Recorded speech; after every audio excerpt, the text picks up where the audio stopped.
ঠিক আছে, আজ থেকে আমি পূজার বন্ধু হয়ে থাকবো। কিন্তু এখনো পূজার জ্ঞান ফিরছে না কেন? ডাক্তারবাবু বলেছে তার জ্ঞান ফিরতে কিছু সময় লাগবে। চলো আমরা নিজের রুমে যাই, মাঝে মাঝে এসে দেখে যাব। এরপর অজয় এবং কমলা দেবী নিজেদের রুমে চলে যায়। রাত 10টার সময় পূজার জ্ঞান ফেরে এবং জ্ঞান ফেরার সঙ্গে সঙ্গে পূজা একটি লাল শাড়ি পরে আয়নার সামনে বসে মেকআপ করতে শুরু করে দেয়। পূজা যখন মেকআপ করছিল এমন সময় তার শাশুড়ি সেখানে আসে। আরে পূজা, এত রাতে কোথায় যাওয়ার জন্য তৈরি হচ্ছ? তোমার কি কোনো ফাংশন বা পার্টিতে যাওয়ার আছে? শাশুড়ির বারবার জিজ্ঞাসা করার পরেও পূজা তার কথার কোনো উত্তর দেয় না এবং নিজের বিছানায় গিয়ে বসে পড়ে। বাহ, আজ মেকআপ করে কত ভালো লাগলো। রতন আমাকে এরকম মেকআপ করা অবস্থায় দেখলে অনেক খুশি হয়ে যাবে। কি হয়েছে বৌমা, তুমি আমার কথার উত্তর দিচ্ছ না কেন? কমলা পূজার এরকম অবস্থা দেখে অনেক দুঃখী হয়ে যায় এবং অজয় বাবুর কাছে গিয়ে বলে, অজয়, আমার পূজাকে নিয়ে অনেক চিন্তা হচ্ছে। সে অন্যরকম ব্যবহার করছে। জানি না আমাদের মেয়েটার কি হয়ে গেল। আমারও পূজাকে নিয়ে অনেক চিন্তা হচ্ছে কমলা। আমাদের ছেলেটা এখন বাড়িতে নেই, আর এই সময় পূজা এরকম অসুস্থ হয়ে গেল। এভাবে চলতে থাকলে পূজা আরো বেশি অসুস্থ হয়ে পড়বে। এখন সে ঘুমিয়ে পড়েছে, তাই তার রুম থেকে চলে এলাম। আমি সেখানে থাকলে তার ঘুম খারাপ হয়ে যেতে পারে। খুব ভালো করেছো, মেয়েটাকে একটু ঘুমোতে দাও, হয়তো ভালোভাবে ঘুম হলে কিছুটা সুস্থ হবে। অজয় এবং কমলা গল্প করতে করতে ঘুমিয়ে পড়ে। পরের দিন সকালে দরজার বেল বাজার শব্দ শুনে কমলার ঘুম ভেঙে যায়। কে বারবার দরজার বেল বাজাচ্ছে? বেলের আওয়াজ শুনে পূজার ঘুম ভেঙে যেতে পারে। তাড়াতাড়ি গিয়ে দরজাটা খুলে দি। এটা নিশ্চয়ই মালতী আর কবিতার কাজ। তারা সব সময় আমার পূজার পেছনেই পড়ে থাকে। কমলা এসব কথা বলতে বলতে দরজা খোলে। দরজা খোলার সঙ্গে সঙ্গে কমলা অবাক হয়ে যায় এবং জোরে চিৎকার করে ওঠে। তার চিৎকারের আওয়াজ শুনে অজয় সেখানে চলে আসে।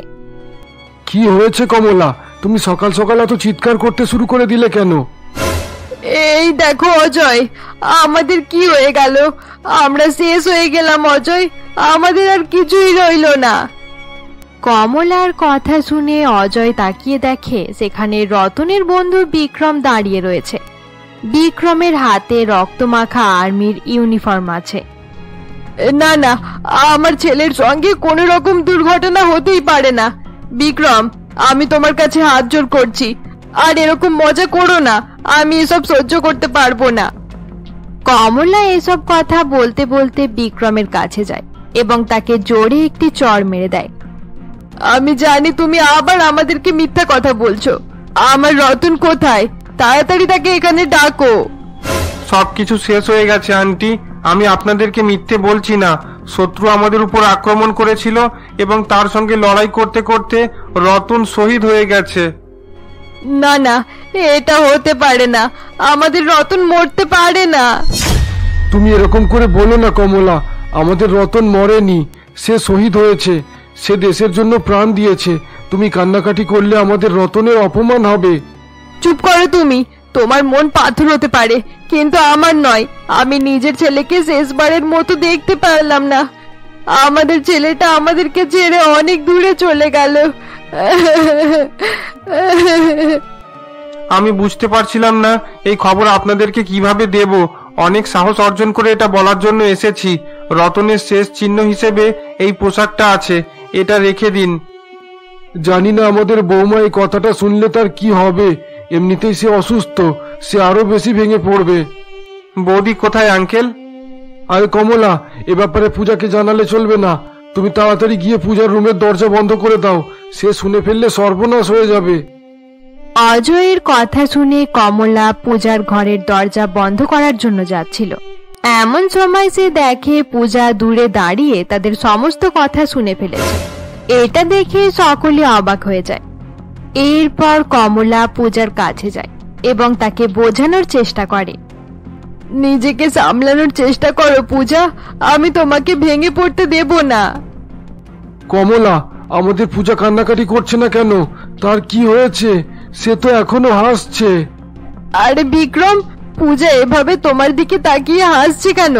তোমরা দুজনে কি আবার আমাদের সঙ্গে মজা করছো? না আন্টি, আমি কোনো রকম মজা করছি না। পূজা কেন এরকম করছে আমি বুঝতে পারছি না। পূজা হয়তো অনেক বড় শখ পেয়েছে। কমলা পূজাকে কাঁদানোর চেষ্টা করে, কিন্তু পূজা কান্নাকাটি করে না। কমলাদের বাড়িতে এরকম চেঁচামেচির আওয়াজ শুনতে পেয়ে আশেপাশের কয়েকজন লোক তাদের বাড়িতে চলে আসে। তোমার ছেলের কথা শুনে অনেক খারাপ লাগলো কমলা। জানি না ঈশ্বর তোমাদেরকে কেমন দিন দেখাচ্ছে। তোমার জোয়ান ছেলে মারা গেল, নিজেকে সামলানোর একটু চেষ্টা করো কমলা। কবিতা কমলাকে সান্ত্বনা দিতে থাকে। অপরদিকে আরতি পূজার কাছে যায়, কিন্তু পূজা সেখান থেকে বিক্রমের কাছে আসে এবং টেবিলের উপরে রাখা রতনের পোশাক হাতে তুলে নেয়। আরে বৌদি, তোমার কি হয়েছে? তুমি এভাবে হাসছো কেন? পূজা বিক্রমের কোনো কথার উত্তর দেয় না এবং রতনের পোশাক নিয়ে তাড়াতাড়ি নিজের রুমের ভেতরে গিয়ে দরজা বন্ধ করে দেয়। দেখো না অজয়, আমাদের পূজার কি হয়ে গেল? তোমরা কেউ তাকে সামলাও। তাকে যেতে দাও কমলা। রতন আমাদের ছেড়ে চলে যাওয়ায় যত দুঃখ আমরা পেয়েছি, সে তার থেকেও বেশি দুঃখ পেয়েছে। তার বিয়ের কয়েকদিন হতে না হতেই সে বিধবা হয়ে গেল। আঙ্কেল, আন্টি, আপনারা নিজেকে সামলানোর চেষ্টা করুন। আপনারা ভেঙে পড়লে বৌদিকে দেখার কেউ থাকবে না। বাবা বিক্রম, আমাদের রতনের বিদায়ের ব্যবস্থা করো। রতনের ইউনিফর্ম থেকে আমরা তার অন্তিম সংস্কার করব। অজয় বিক্রমের সঙ্গে রতনের অন্তিম সংস্কারের ব্যাপারে আলোচনা করতে থাকে। অপরদিকে পূজা রতনের পোশাক রেখে তার পাশে ঘুমিয়ে পড়ে। পূজা ঘুমিয়ে ঘুমিয়ে রতনের কথা ভাবতে থাকে। তুমি নিজের মনকে শক্ত করার চেষ্টা করো পূজা। তুমি কান্নাকাটি করলে আমার অনেক খারাপ লাগবে। এবার থেকে সকলে তোমাকে শহীদ আর্মি অফিসারের বউ বলবে। তাতে কি হবে রতন? আমি তো বিধবা হয়ে গেলাম। আরে পাগল মেয়ে, আমার শরীর শেষ হয়েছে, কিন্তু আত্মা এখনো বেঁচে আছে। আমাদের ভালোবাসা চিরকাল থাকবে। পূজা হঠাৎ করে উঠে বিছানার উপরে বসে পড়ে এবং আশেপাশে কোথাও রতনকে দেখতে পায় না। কমলা, তুমি পূজার কাছে গিয়ে রতনের ইউনিফর্মটা নিয়ে চলে এসো। তার শরীর তো আর পাবো না, পোশাক থেকেই অন্তিম কাজ করতে হবে। ঠিক আছে, আমি যাচ্ছি। জানি না পূজা এখন কেমন আছে। এরপর কমলা পূজার রুমের ভেতরে গিয়ে তাকে ডাকাডাকি করতে থাকে। পূজা, আর কতক্ষণ তুমি নিজেকে রুমের ভেতরে বন্ধ করে রাখবে? বাইরে বেরিয়ে এসো। নিজেকে আর আমাদেরকে এভাবে কষ্ট দিও না। কমলার বারবার ডাক দেওয়ায় পূজা রুমের বাইরে বেরিয়ে আসে। পূজা বাইরে আসার সঙ্গে সঙ্গে তাকে দেখে সকলে অবাক হয়ে যায়, কারণ সে রতনের ইউনিফর্ম পরে দাঁড়িয়েছিল। কি হয়েছে মা? আপনি আমাকে ডাকছেন কেন? আমাদের রতনের অন্তিম সংস্কার করতে হবে, তাই তোমাকে ডাকছি বৌমা। রতনের শরীর শেষ হয়ে গেছে, তাতে কি হয়েছে মা? আমার কাছে তার আত্মা আছে। পূজার মুখে এরকম কথা শুনে আশেপাশের প্রতিবেশীরা তাকে নিয়ে নানা রকমের কথা বলতে শুরু করে দেয়। তোমরা ভালো করে দেখো মেয়েটা কেমন করে কথা বলছে। স্বামী মারা গেছে, কিন্তু এই মেয়ের একটুও দুঃখ নেই, কেমন হাসি খুশি ভাবে দাঁড়িয়ে রয়েছে। মেয়েটার যখন গৃহপ্রবেশ হচ্ছিল আমি তখনই বলে দিয়েছিলাম মেয়েটার চরিত্র মোটেও ভালো নয়। তুমি একদম ঠিক বলছো কবিতা। আজ পর্যন্ত কোনোদিনও এরকম মেয়ে দেখিনি যে নিজের স্বামীর মারা যাওয়াতে এত খুশি থাকে। নিশ্চয়ই মেয়েটার অন্য কারোর সঙ্গে লাইন চলছে। সকলে পূজার ব্যাপারে নানা রকম খারাপ খারাপ কথা বলতে থাকে। এসব দেখে পূজার শাশুড়ি প্রচন্ড রেগে যায়। চুপ করো তোমরা। কারোর ব্যাপারে ভালো কথা যখন বলতে পারো না, তাহলে খারাপ কথাও বলতে হবে না। তোমাদের মতো প্রতিবেশী আমাদের প্রয়োজন নেই। আমাদের এত খারাপ সময়েও তোমরা উল্টোপাল্টা কথা বলছো। আরে কমলা, আমরা কি এমন বললাম? এত বেশি রেগে যাওয়ার মতো তো কিছু বলিনি।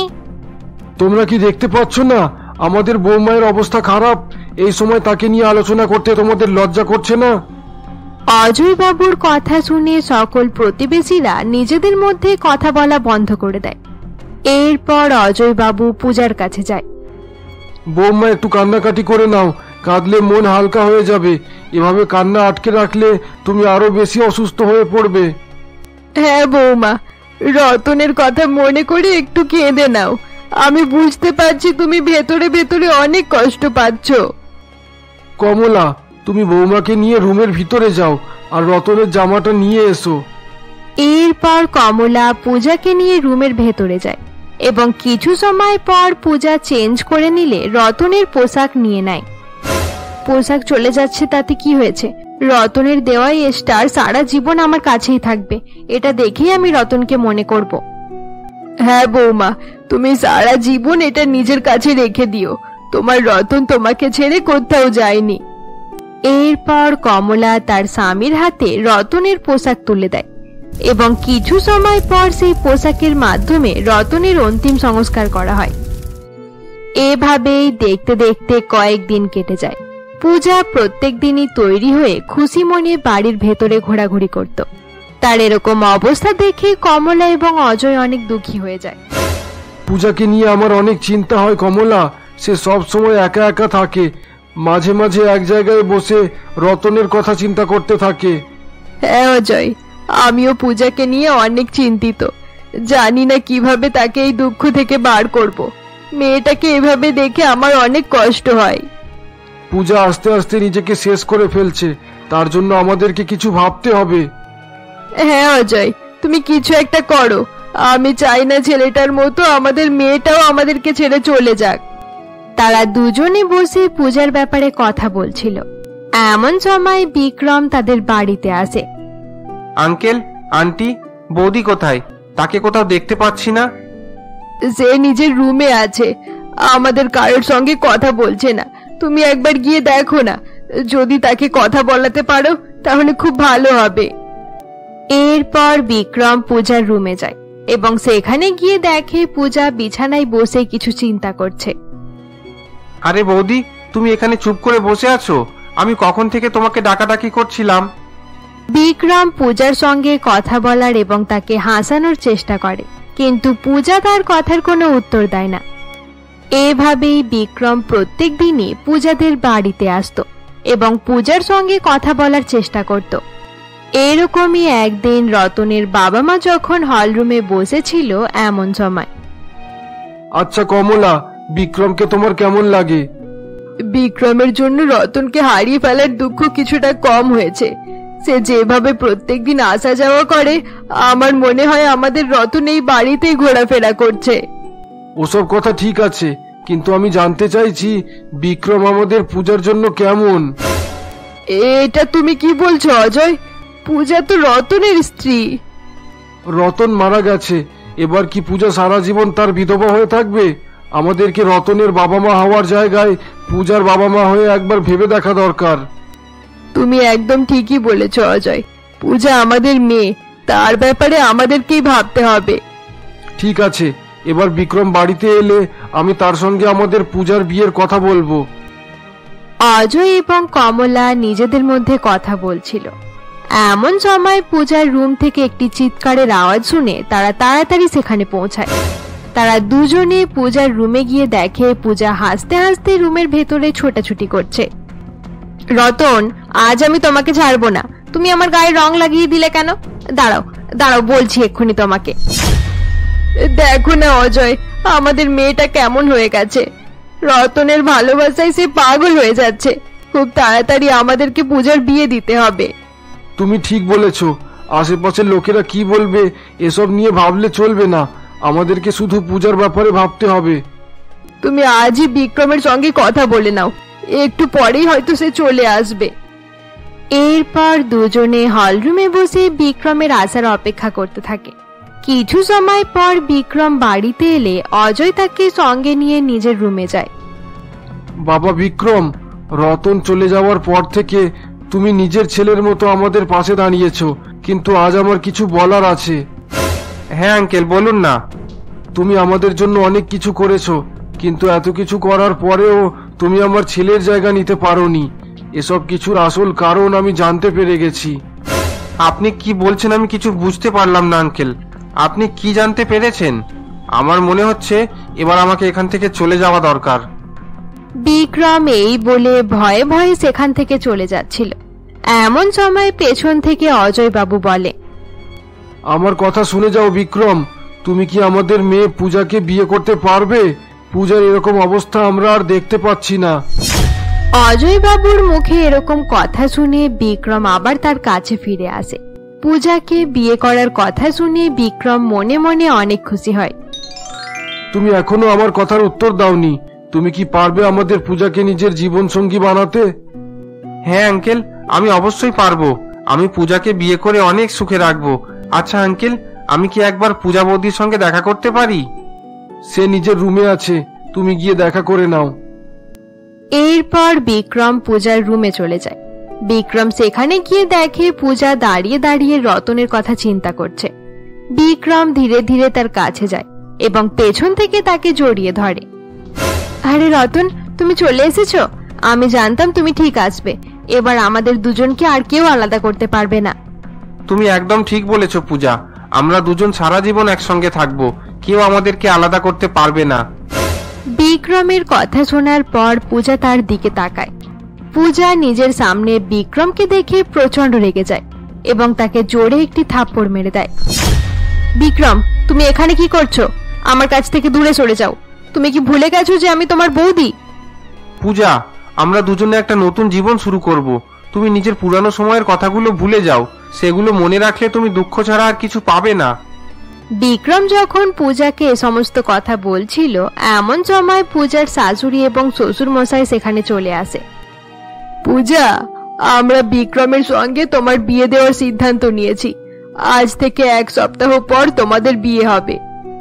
শাশুড়ির মুখে এরকম কথা শুনে পূজা অবাক হয়ে যায়।